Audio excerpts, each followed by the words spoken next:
आकाशवाणी पटना से प्रस्तुत है साप्ताहिक कार्यक्रम सामयिक चर्चा। इसके तहत आप सुनेंगे जीएसटी 2.0 पर एक चर्चा। इसमें भाग ले रहे हैं अर्थशास्त्री प्रोफेसर नवल किशोर चौधरी। उनसे बातचीत कर रही हैं आकाशवाणी समाचार संपादक डॉक्टर सविता पारीक।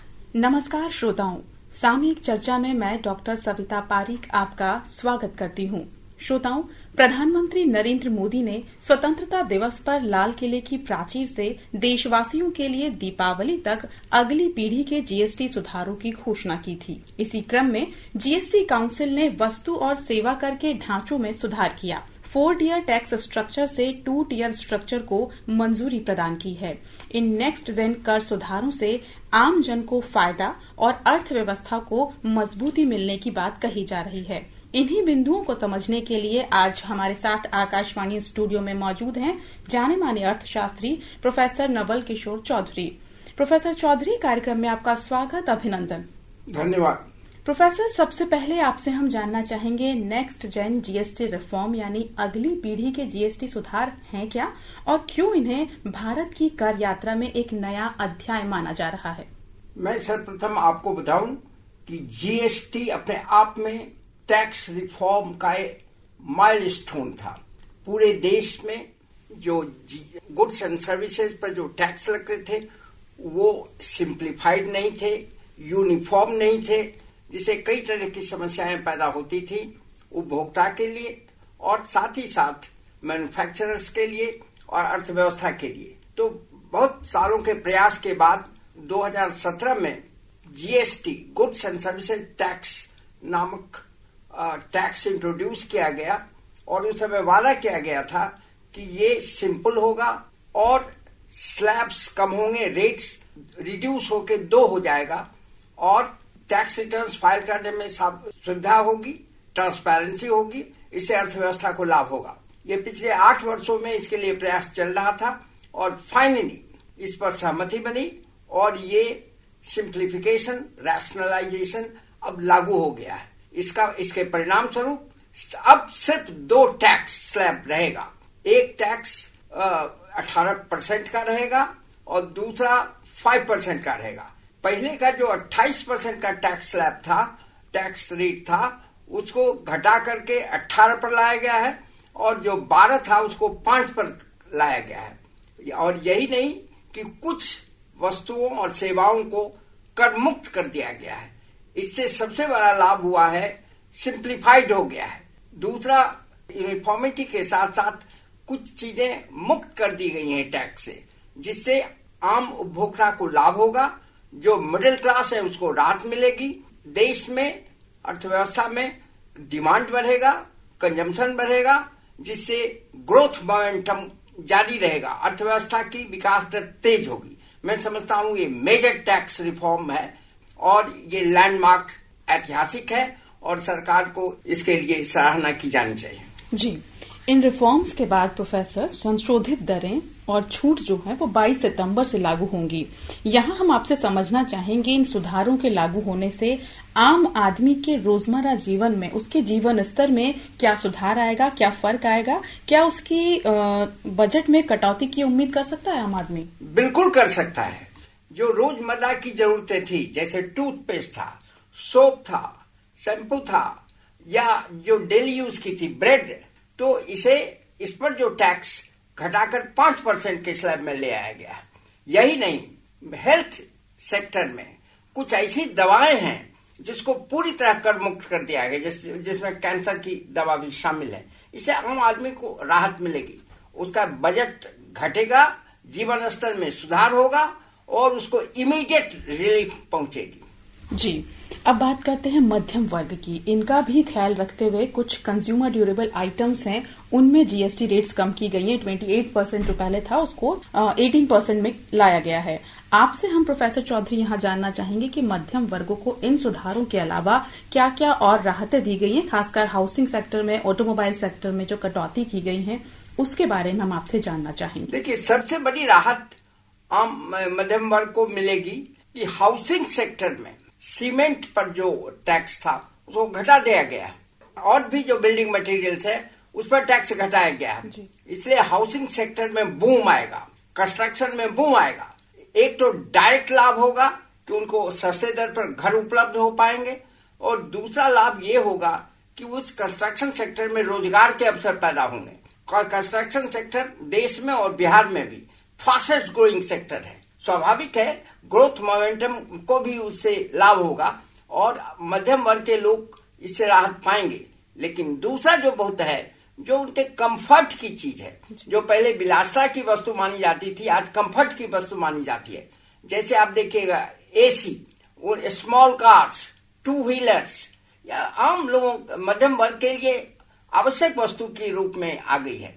तो इस पर टैक्स कमने से उनको कम खर्च करना पड़ेगा और उनको उनके जीवन स्तर में सुधार आएगा, उनकी इफिशिएंसी बढ़ेगी। साथ ही इससे डिमांड जनरेट होगा, जिससे इकोनॉमी में रोजगार के अवसर पैदा होंगे, आय के अवसर पैदा होंगे और इकोनॉमी की ग्रोथ रेट बढ़ेगी। यही नहीं, आपको मैं ये भी बता दूं कि मध्यम वर्ग में टीवी, एसी ऐसी वस्तुएं जो पहले कभी विलासिता थी, आज आम जीवन की जरूरत हो गई है मध्यम वर्ग के लिए, उस पर भी रेट घटाया गया है। तो उससे उनको लाभ होगा। जी, अब बात करते हैं ग्रामीण आर्थिक विकास की। इन जीएसटी रिफॉर्म्स में कृषि और हस्तशिल्प, इनमें भी बहुत बड़े सुधार किए गए हैं, टैक्स रिफॉर्म्स लाए गए हैं। इन क्षेत्रों में जीएसटी में क्या सुधार किए गए हैं और इससे किसानों को और कामगारों को कैसे लाभ मिलेगा? देखिए, इंडिया की जो एग्रीकल्चर व्यवस्था है वो बड़ा सेक्टर है। आज भी 2/3 ऑफ पॉपुलेशन एग्रीकल्चर पर निर्भर करता है, रूरल सेक्टर पर निर्भर करता है। बिहार में जैसी स्थिति में 89% पॉपुलेशन रूरल सेक्टर पर है, 76 डायरेक्टली एग्रीकल्चर पर है। लेकिन दुर्भाग्य ये है कि एग्रीकल्चर की प्रोडक्टिविटी लो है, और उसका एक बड़ा कारण है कि एग्रीकल्चर में जो मैकेनाइजेशन का प्रोसेस स्लो था। आप देखेंगे कि इसमें जो एग्रीकल्चर मशीनरी है, टूल्स है, ट्रैक्टर है, हार्वेस्टर है, उस पर टैक्स में कमी लाई गई है, जिससे एग्रीकल्चर में टेक्नोलॉजिकल ट्रांसफॉर्मेशन होगा और इससे एग्रीकल्चर की प्रोडक्टिविटी भी बढ़ेगी, वहां इनकम बढ़ेगा, इससे किसानों को लाभ होगा। साथ ही साथ इकोनॉमी में, जैसा कि मैंने पहले भी कहा, डिमांड बढ़ाना अत्यंत आवश्यक है, खासकर तब जब एक्सपोर्ट मार्केट अनसर्टन हो गया। जिस तरह का टैरिफ रेजिम दुनिया में लाया जा रहा है, टैक्स बढ़ाया जा रहा है, हमको डोमेस्टिक डिमांड बढ़ाना पड़ेगा। 2008 में जब आर्थिक मेल्टडाउन हुआ था तो यूनाइटेड नेशन जनरल असेंबली ने एक कमेटी बनाई थी चौथे फैसले की नॉवल ऑडिट की तरह। तो उसमें इंडिया के भी कई अर्थशास्त्री थे, जिनमें से एक तो मेरे मित्र ही थे। तो उन्होंने कहा कि सबसे बड़ी समस्या है डिमांड की। डिमांड नहीं है वर्ल्ड में, डिमांड नहीं होने से प्रोडक्शन नहीं होता है, एम्प्लॉयमेंट नहीं होता है, फिर इनकम नहीं होता है, डिमांड नहीं होता है। तो इंडिया में आज खास करके तब जब टैरिफ लादा जा रहा है, वैसी स्थिति में इंडिया में डिमांड जनरेट करना बहुत जरूरी है। और डिमांड जनरेट करने के लिए जरूरी था कि एग्रीकल्चर में भी प्रोडक्टिविटी बढ़े, और सरकार ने सही निर्णय लिया है कि उसने एग्रीकल्चर फार्म इम्प्लीमेंट्स, यहां तक कि आप देखेंगे कि फर्टिलाइजर के इनपुट के कॉस्ट घटेंगे, जिससे पेस्टिसाइड्स के कॉस्ट घटेंगे। तो इससे एग्रीकल्चर को, फार्मर्स को डायरेक्ट बेनिफिट होगा। और इनडायरेक्ट, जैसा मैंने कहा कि जब इनकम बढ़ेगा रूरल सेक्टर में, एग्रीकल्चर सेक्टर में डिमांड बढ़ेगा, तो स्वाभाविक रूप से इंडियन इकोनॉमी का ग्रोथ रेट और भी बढ़ेगा। और जो सपना है 2047 तक विकसित भारत का, उसको साकार करने में मदद मिलेगी। जी, आपने टैरिफ की बात करी, तो टैरिफ की वजह से हैंडीक्राफ्ट और टेक्सटाइल बिजनेस भी कुछ हद तक प्रभावित हुआ है हमारे देश में। तो इन कर सुधारों से इस सेक्टर में आप किस तरह से प्रभाव देखते हैं? क्या कुछ बदलाव देखने को मिलेगा? बिल्कुल, कुछ चीजों को जिस पर टैक्स घटा है, स्वाभाविक रूप से उसको एक्सपोर्ट करने में भी सहूलियत होगी। सरकार स्वयं सोच रही है कि एक्सपोर्ट को कैसे प्रमोट किया जाए, खासकर तब जब हमारे एक्सपोर्ट पर टैरिफ रेजिम ऐसा आ रहा है वर्ल्ड का कि कर लगाया जा रहा है, जिससे उसकी मांग घटने की संभावना है। उसका सीधा असर यहाँ के प्रोडक्शन पर, एम्प्लॉयमेंट पर पड़ेगा, इनकम पर पड़ेगा। तो जब हम टैक्स में यहाँ छूट देंगे, इनपुट कॉस्ट में कमी आएगी, तो स्वाभाविक रूप से हमारी जो एबिलिटी है एक्सपोर्ट करने की और हमारे एक्सपोर्ट गुड्स की जो कॉस्ट है, इफेक्टिवनेस बढ़ेगा। उसका खर्च घटने से बाजार में वो कॉम्पिटिटिव होगा वर्ल्ड मार्केट में। और हमको आशा है इस बात की कि इससे लाभ मिलेगा। जी, उपभोक्ताओं को प्राथमिकता देने के साथ ही इन कर सुधारों में एमएसएमई और उत्पादकों के लिए भी कई रिफॉर्म्स किए गए हैं। आप इनको किस तरह से देखते हैं कि कंज्यूमर्स को तो फायदा हो ही रहा है, जब तक जो उत्पादक हैं उनको भी फायदा होगा, उससे भी इनडायरेक्टली और डायरेक्टली उपभोक्ताओं को फायदा होना ही है? स्वाभाविक है। देखिए, उत्पादक बाजार के लिए उत्पादन करते हैं, अपने लिए तो करते नहीं है। और बाजार में उत्पादन हो और उसकी बिक्री नहीं हो, स्वाभाविक रूप से उत्पादन नहीं होगा, उत्पादन बंद होगा, एम्प्लॉयमेंट पर बुरा असर पड़ेगा, जो आज बड़ी समस्या है सारी दुनिया में, रोजगार। तो स्वाभाविक है कि जब उपभोक्ता के पास आय बचेगी, वो बाजार में डिमांड जनरेट होगा, तो स्वाभाविक है उत्पादकों को इंसेंटिव मिलेगी और प्रोडक्शन करने की और एम्प्लॉयमेंट जनरेट करने के लिए, तो उनको लाभ होना स्वाभाविक है। जी, रजिस्ट्रेशन और रिटर्न फाइलिंग को भी आसान बनाया गया है इसके अंदर, और रिफंड में भी तेजी आने की बात कही जा रही है। जो स्ट्रक्चर्स हैं, स्लैब स्ट्रक्चर्स जो है, टियर हैं, उनको कम किया गया है, तो इससे भी एमएसएमई और जो इंडस्ट्रियलिस्ट है उनको फायदा होने का। बिल्कुल, इसमें ग्लिचेज आ रहे थे, समस्याएं आ रही थी, अब इसको सिंप्लीफाई किया गया है, फॉर्म भरना आसान हो गया, डिजिटाइजेशन से इसका लाभ होगा और ट्रांसपेरेंसी बढ़ाई गई है। रिफंड मिलने में भी अब समयबद्ध तरीके से रिटर्न मिलेगा, तो जो परेशानियां हो रही थी उत्पादकों को और जो सर्विस प्रोवाइडर्स को, उनको सहूलियत होने से उनका लाभ होगा, साथ ही साथ इकोनॉमी को भी लाभ होगा। जी, अब कार्यक्रम के आखिरी सवाल की ओर हम बढ़ रहे हैं। अगली पीढ़ी के जीएसटी सुधार मजबूत राज्य और मजबूत भारत की बात करते हैं। राज्यों का राजस्व इससे किस तरह से सुदृढ़ होगा, आप इसको किस तरह से देखते हैं? एक आंकलन के अनुसार 48,000 करोड़ का रेवेन्यू लॉस होगा।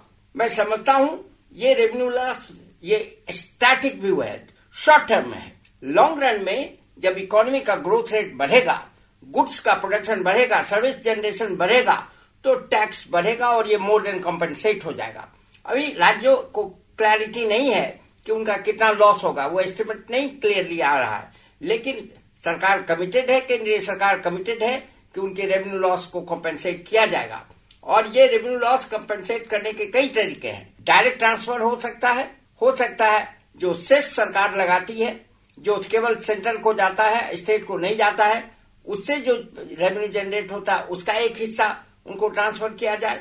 और एक बड़ी बात जो मैं कहना चाहता हूं कि अगर इकोनॉमी में ग्रोथ होगा और डिमांड जनरेट होगा, उपभोग बढ़ेगा, तो स्वाभाविक रूप से स्टेट भी उसका बेनिफिशियरी होगा, क्योंकि वहां भी एम्प्लॉयमेंट जनरेशन होगा।